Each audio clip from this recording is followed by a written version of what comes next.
Vazgeçemem diye sandım, insanlardan vazgeçtim. Unutamam dediğim her şeyi de unuttum.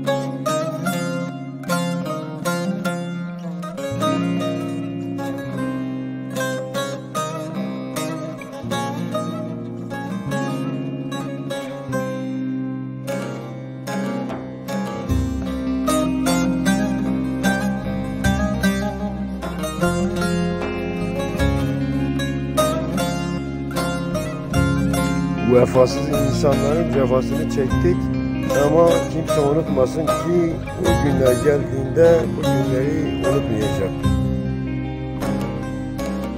Neşet Ertaş'ın da dediği gibi cahildim, dünyanın rengine kandım, hayale aldandım, boşuna yandım.